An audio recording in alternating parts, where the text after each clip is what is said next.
it is visible to you and I'm audible to you. The objectives of today's class are: in nose, we will see the outline of the respiratory passages, and the lungs, naming the bones and cartilages forming each of the boundaries of the nose, the concave and the metatarsus, the blood supply and the nerve supply of the nose, the little's area and its clinical significance, paranasal air sinuses, and the nasopharynx. So first, coming on to the introduction of the respiratory tract. The respiratory tract can be broadly divided into upper respiratory tract and the lower respiratory tract. The upper respiratory tract consists of the nasal cavity, the pharynx, and the larynx. So from the nasal cavity till the larynx, it is called as the upper respiratory tract. And below the level of larynx, that is from the trachea, bronchi, and the lungs, it is called as the lower respiratory tract. So this is the brief division of the respiratory tract, upper and the lower respiratory tract. So first, coming to the external nose, that is the skeleton of the external nose. It has an upper bony part, middle cartilaginous part, and a fibro-fatty tissue region. So the bony part is formed by, above it is formed by the frontal bone, by the two nasal bones, and the frontal process of the maxilla. So this is the maxilla, and this is the frontal process of the maxilla bone. The cartilaginous part consists of a septal cartilage, which is present in the center. Then you have the lateral processes of the septal nasal cartilage. Then there are two alar cartilages. One is the major alar cartilage and the minor alar cartilage. So these are the cartilages which are forming the cartilaginous part of the nose. Then in this region, you can see that there is a fibro-fatty tissue. So this region does not have any bone or cartilage. Instead, it is just consists of the fibro-fatty tissue. It is made up of fibro-fatty tissue. So this opening of the nose, which is opening to the external exterior, is called as the nostrils. So what you are seeing here, these are the two nostrils from an inferior view. The nerve supply to the nose, that is the external aspect of the nose, is by three nerves. Ophthalmic nerve gives two branches. One is the infratrochlear nerve. What you are seeing here, this is the infratrochlear nerve. It supplies the upper part of the nose, especially the bony part. The external nasal nerve is also a branch of ophthalmic nerve, and this supplies the lower part of the external nose. And the maxillary nerve gives an infraorbital branch, and this infraorbital branch supplies the side of the nose. So three nerves, two nerves are branches from ophthalmic nerve, that is infratrochlear and external nasal, and one nerve, that is the infraorbital nerve, is a branch from the maxillary nerve. And remember, all these nerves, they are supplying only the external aspect of the nose. Going into the nasal cavity, this is the nasal cavity inside.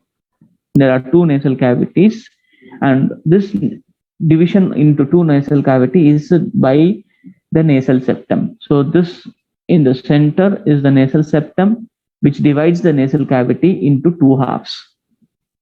The outside opening of the nasal cavity, or this opening of the nasal cavity, is called as the nostrils or anterior nares. The posterior opening, this is the posterior opening of the nasal cavity. The posterior opening of the nasal cavity is called as choana, and it opens towards the pharynx. And this part of pharynx, which is present opposite to the nasal cavity, this part of pharynx is called as the nasopharynx. Now, the mucous membrane of the nasal cavity, you should know what is the kind of a mucous membrane present in the nasal cavity, but this will be dealt in detail in histology. I'm just giving you a brief overview. This is the nasal vestibule. Dilation, small dilation above the nostril. Nostril is the entry point. Just above the nostril, there is a small dilation present here. This dilation is called as the vestibule, and it is lined by modified skin with hairs. So remember that the interior of the nasal cavity, this area that is in the vestibule, it is not covered by mucous membrane. Instead, it is covered by modified skin, which consists of lots of hairs. All other parts are lined by mucous membrane. So all other parts of the nasal cavity inside interior, it is lined by mucous membrane, which can be divided into two types. One is olfactory mucous membrane. This olfactory mucous membrane is only present here in this roof of the nose. Now, this is the roof of the nose, which has the olfactory mucous membrane. And this olfactory mucous membrane consists of nerves, fibers, which gives rise to the olfactory nerve. That is, they are responsible for smell sense. The remaining part of the nasal cavity is lined by respiratory mucous membrane. The function of this mucous membrane, that is the respiratory mucous membrane, is mucous membrane cleans, warms, and moistens the inspired air. So air which we are breathing in, it is being cleaned, warmed, and moistened. So the hair in the skin, which is present here at the vestibule, it will trap all the particles, like dust particles, within the hair. So this is a very important function which will clean the air which is passing into the respiratory system. Then the air needs to be warmed, because our body temperature has been maintained as 37 degrees Celsius approximately. So the air also has to be warmed to that temperature, to the internal body temperature. So hence the air is being warmed, and the air which is dry in nature, it gets moistened by the secretions present in the mucous membrane. Now, what are the bony boundaries of the nasal cavity? This is the roof of the nasal cavity. The roof of the nasal cavity is formed by anterior sloping part is formed by two bones. This is the frontal bone and the nasal bone. The middle horizontal part is formed by the cribriform plate of ethmoid bone. Remember that this cribriform plate of ethmoid bone consists of many sieve-like foramens, and through these foramens, the small nerve fibers which are arising from the olfactory mucosa, it is going into it. Through it, it is going into the cranial cavity, and then it forms the olfactory bulb from where the olfactory nerve will start. So remember that the cribriform plate of ethmoid bone has many holes in it through which the olfactory nerve fibers pass to the cranial fossa. Then the posterior sloping part is formed by the body of sphenoid. So this is the body of sphenoid bone. So posterior part is sloping part is formed by the body of the sphenoid, and the floor is formed by the hard palate of the oral cavity. So that is the roof of the oral cavity. This is the oral cavity below, and above this is the nasal cavity. So it is to divide the oral and the nasal cavity. It is separated by this hard palate. I would just like to remind the students who have not written their name in the chat, please write your names in the chat. The medial wall. So this was the roof of the nasal cavity. Now coming to the medial wall of the nasal cavity. Medial wall is also called as the nasal septum. It is formed by 5 things. First thing is the perpendicular plate of ethmoid bone. Then you have the vomer bone, the septal cartilage. This one is the nasal crest of palatine bone and the nasal crest of maxillary bone. So these 5 things together, they form the nasal septum, that is ethmoid bone, vomer, palatine bone, maxillary bone, and the septal cartilage. All these 5 together, they form the nasal septum.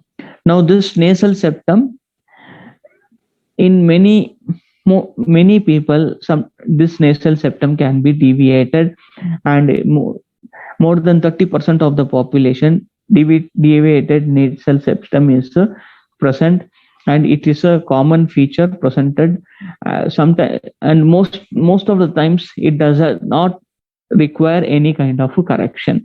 In case if it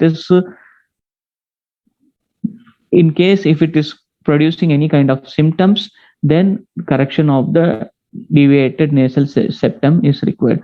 Otherwise, more than 30% of the population have a deviated nasal septum. Then is lateral wall. So now we saw the roof and the medial wall. Now we will see the lateral wall, how it is formed. In the lateral wall, there are 4 elevations and 4 depressions. Remember that it is 3 elevations are always present, and the 4th one might or might not be present. What are these elevations? Superior concha, middle concha, and the inferior concha. Sometimes above the superior concha, there might be one more concha, 4th concha, which is, if it is present, then it is named as the highest concha. But these 3 elevations are always present. That is the superior concha, middle concha, and the inferior concha. And 4 depressions are present above the superior concha. This depression is called as the sphenoethmoidal recess. Between the superior and the middle concha, this depression is called as the superior meatus. Between the middle and the inferior concha, the depression is called as the middle meatus, and below the inferior concha, the depression is called as the inferior meatus. So this concha are also called as turbinates, nasal turbinates. You can also call them as a nasal turbinates. So in this picture also you can see superior turbinate. This is middle and the inferior turbinate. Then you have the superior meatus, middle meatus, and the inferior meatus. So above the superior turbinate, you have the sphenoethmoidal recess. So these were the very important structures present in the lateral wall of the nose, and this lateral wall of the nose is very, very important. So,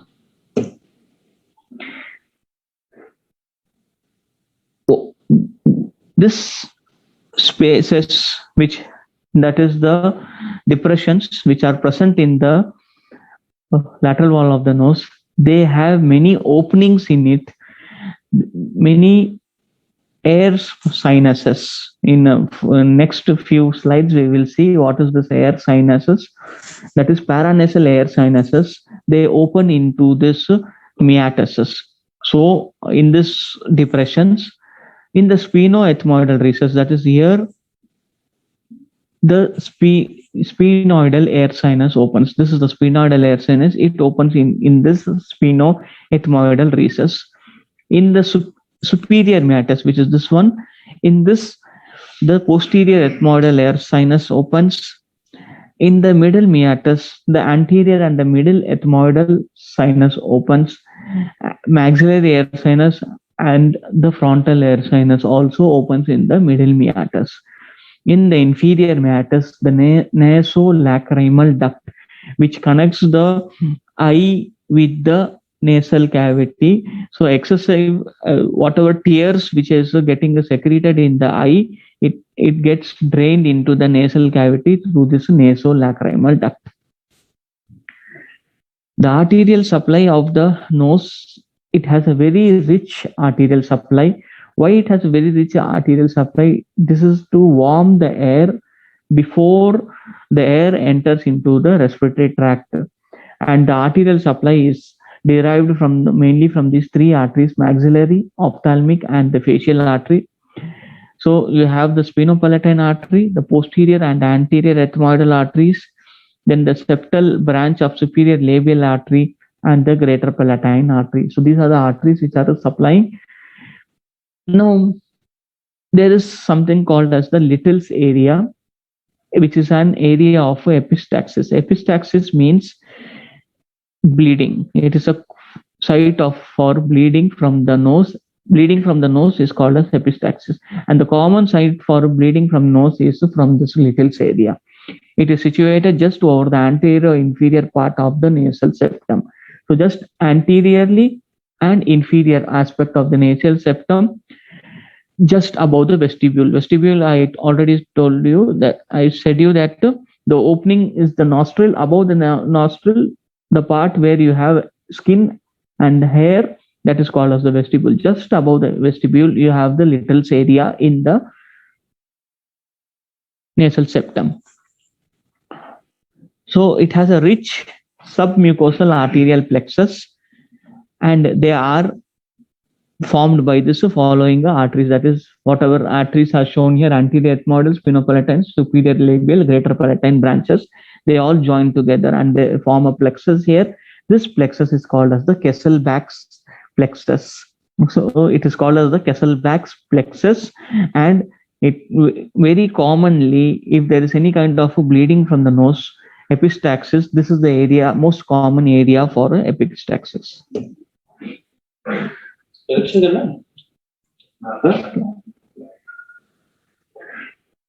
Then venous drainage. The anterior part of the nose nasal cavity drains into facial vein. So this part of the nasal cavity, it drains into the facial vein. But the posterior part of the nasal cavity, it drains into the pterygoid plexus. Now there is one important clinical aspect here.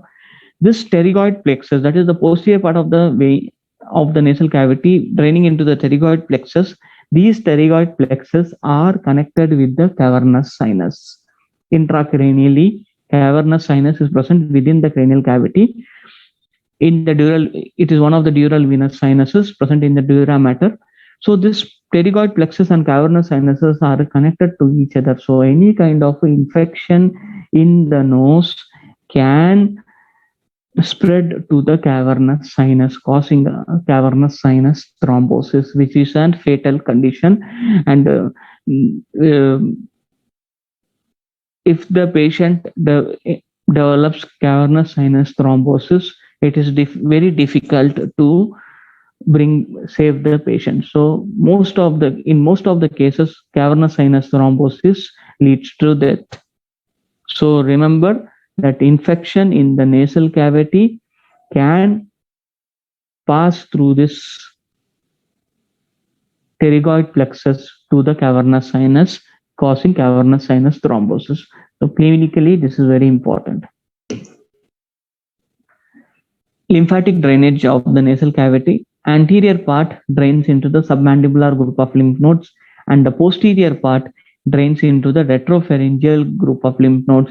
And in turn, this retropharyngeal group of lymph nodes drain into the deep cervical group of lymph nodes.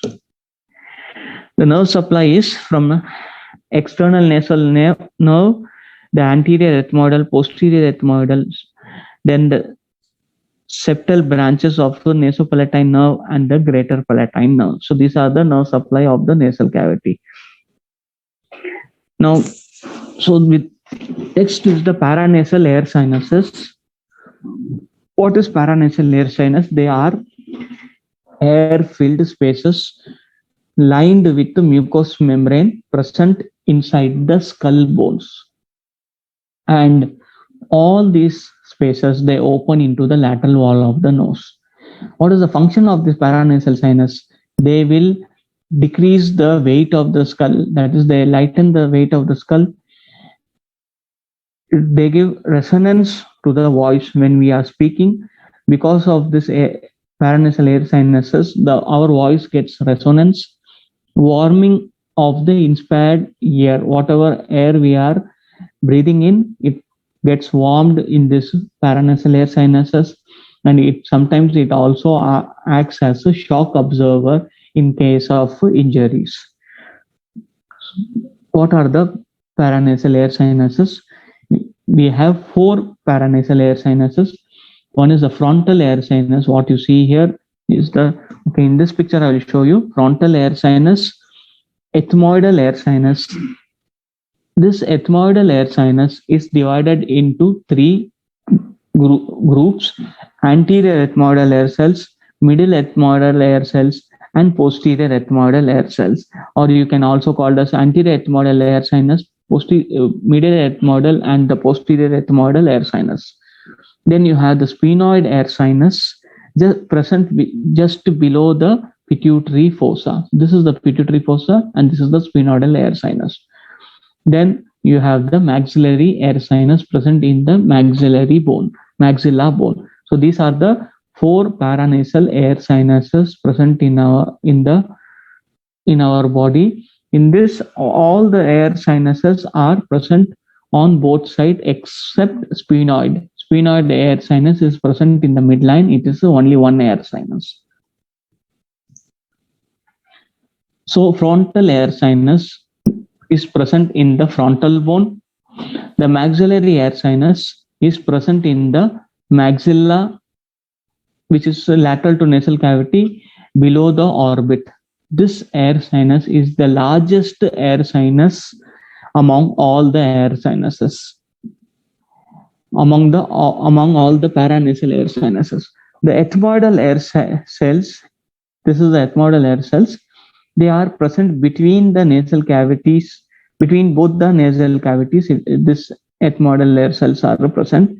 Now they can be divided into anterior, middle, and the posterior air cells.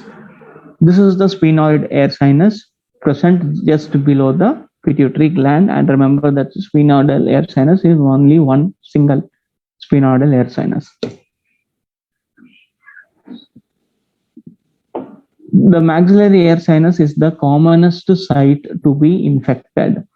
Why the maxillary air sinus is the most common site to be infected? Because the opening of this sinus is high up. So because this opening is high up, it does not allow complete drainage. Since such drainage is difficult against gravity. So because of that, if any kind of fluid gets collected here, it can get infected and it can infect the sinus. Any kind of infection of the sinus is called as the sinusitis. Infection and inflammation of the sinus is called as sinusitis. So, and there is one more chance of infection of this maxillary air sinus, that is spread from an infected tooth. So you can see that just below the maxillary sinus, you have this upper jaw tooth are present. So any kind of infection in this tooth, this infection can spread into the maxillary air sinus. That's why maxillary air sinus is the most commonest sinus to get infected. In this picture, what you are seeing, this is the X-ray showing the maxillary air sinus. This is the ethmoidal air sinus. This is a maxillary air sinus with the sinusitis. You can see that this maxillary air sinus, there is some collection of, maybe this might be pus which has got collected in the maxillary sinus, which is showing that which is a symptom sign of maxillary sinusitis. So next is the pharynx. What is the extension and relations of the pharynx? Superiorly, it extends to till the base of the skull, and inferiorly, the pharynx is continuous with the esophagus at the level of C6 and the lower border of cricoid cartilage. So in front you have the lower border of cricoid cartilage, behind you have the C6. So pharynx extends between the base of the skull till the C6, or from base of the skull till the cricoid cartilage. So after this, it is called as the esophagus. What are the subdivisions of the pharynx? The pharynx can be divided into three. One is the nasopharynx, other one is the oropharynx, and the third one is the hypopharynx.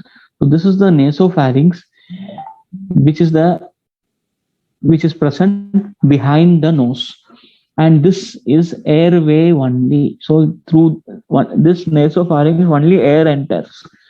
This part is the oropharynx. This is present behind the mouth, and this pathway is for both food and the air. Air coming from above, from the nasopharynx, it will go to the oropharynx, and the food coming from the oral cavity, it will also enter into the oropharynx. So this is both food and airway. Then below, this is called as the larynx.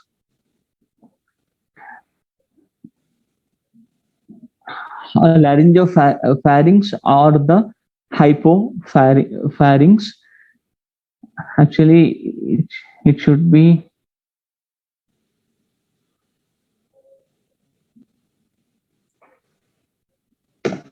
this is airway only. Okay, the laryngopharynx,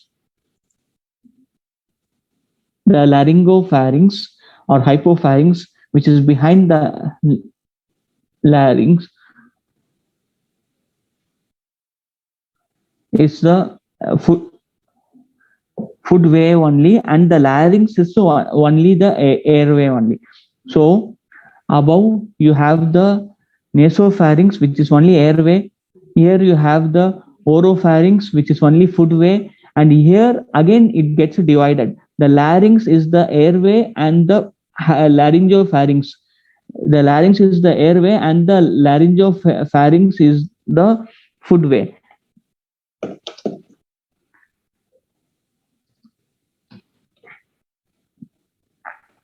And the larynx alone, what you see, this larynx is the airway.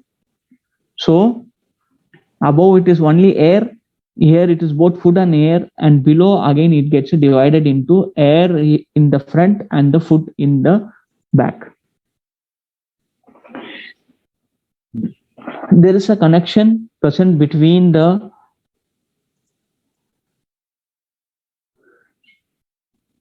ear, middle cavity and the pharynx. This connection is called as the auditory tube, or also called as the eustachian tube, between the middle ear cavity and the pharynx.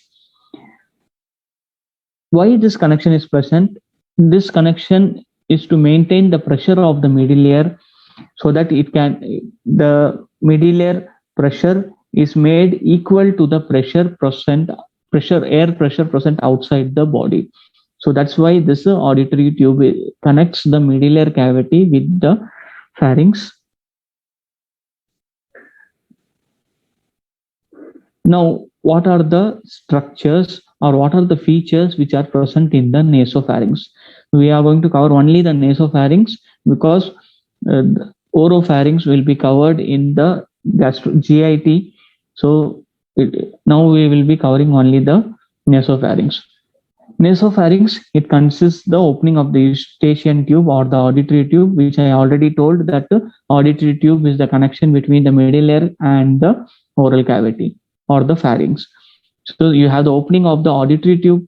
Then just above the opening of the auditory tube, you have a tubal elevation which surrounds the opening of the auditory tube, and it contains tubal tonsil. So tubal elevation is nothing but a tubal tonsils. Then you have a fold here. This fold is called as the salpingopharyngeal fold, which contains the salpingopharyngeus muscle. Then behind this fold, you have the pharyngeal recess, or also called as the fossa of Rosenmuller. This is the most commonest site for nasopharyngeal carcinoma. So this is the area, most commonest site for nasopharyngeal carcinoma, called as the fossa of Rosenmuller. Here you have the nasopharyngeal tonsils. These nasopharyngeal tonsils, if they are enlarged, they are called as adenoids. Remember that these tonsils are different from the palatine tonsils. What you see here, these are the palatine tonsils, and these are nasopharyngeal tonsils. Then you have a retropharyngeal space. This is the retropharyngeal phase, and this retropharyngeal space, it serves as a pathway, or use what you see here. This is the retropharyngeal space.